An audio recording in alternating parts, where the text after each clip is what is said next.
cutting out by numbers because we place the chiffon on top of it and cut out the pattern around it.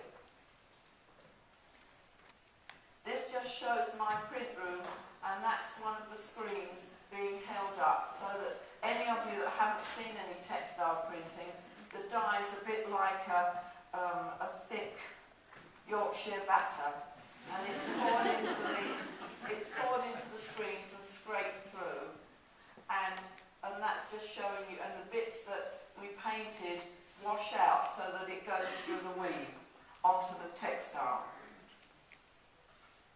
And that's my little textile room attached to the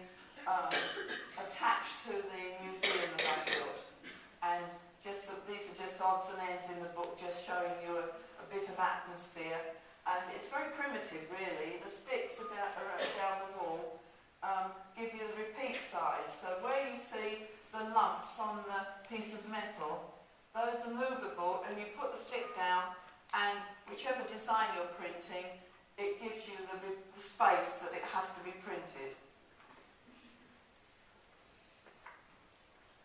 This again shows you the paper pattern, and then we lay the fabric on top and cut it out over it. Unfortunately, when we were doing the book, we didn't have the right print to use for it, but it just showed, we just show you another one where we'd be putting down the chiffon by weights, and then you cut out the chiffon looking at the lines on your pattern. And it can also be graded. I don't know if that one is graded, but we do different grades so that you can see it carefully on the paper pattern below. And this is in fact with the Goga sleeve blouse that you just saw in the making. So it was printed on a sort of palish green with red, pink and black. And then that's the blouse and skirt, how it looked in the show in, I'm trying to think now, I think it was 1980, the Chinese show.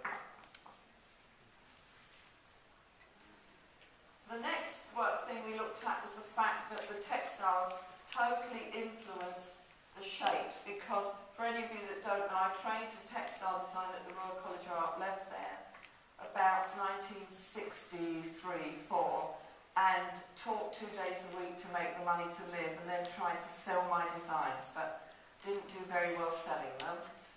They thought they were too extreme. I don't think the designs were that extreme, but they weren't the textures that they were selling at that time.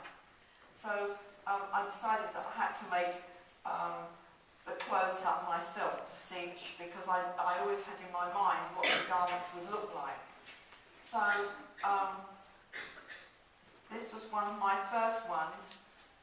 This print is done in 1970, and the pictures from English Vogue at that time. And someone once said, "Do you think you influenced Galliano because the clothes are transparent?" And I said, "Well, I don't know," because they were wearing body stockings underneath in those days. But anyway, so this is called chevron shawl, and I started by cutting out around the points on the fabric and then joining it together to make a jacket and putting feathers on it. And the opener tonight is one of the things influenced by that. This actual jacket is far too delicate. It's part of an exhibition, which maybe one of the museums here might decide to take up, but I can talk about that later.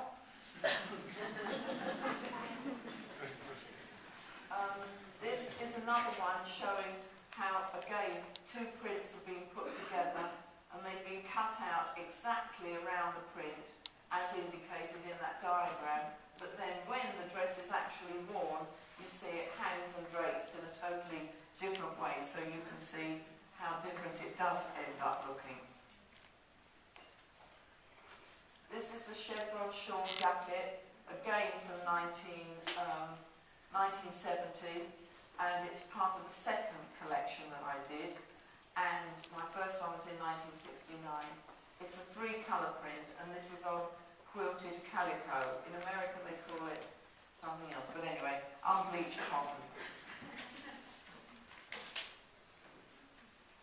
This one is a print called Indian Feather Sun Spray, and I went to the Museum for the American Indian in 1970 when I was in New York on my second trip there, and I was really influenced by, I drew the feathers of the North American Indians, had the quality of their workmanship. I mean, I think now, because it feels like dancing with wolves, you don't think about it, but in 1970, all you thought about were things like Hopalong Cassidy chasing someone with one feather sticking out his head.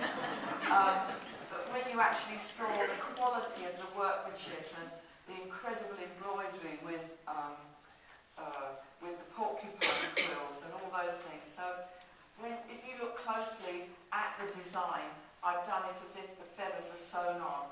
And I've got one of these to show in the show in black and green. This was from about 3 years ago in the New York Times, talking about the collectability of my clothes, although I don't know that I'd be walking along holding a surfboard, but I think it was a compliment that my clothes were collectible vintage.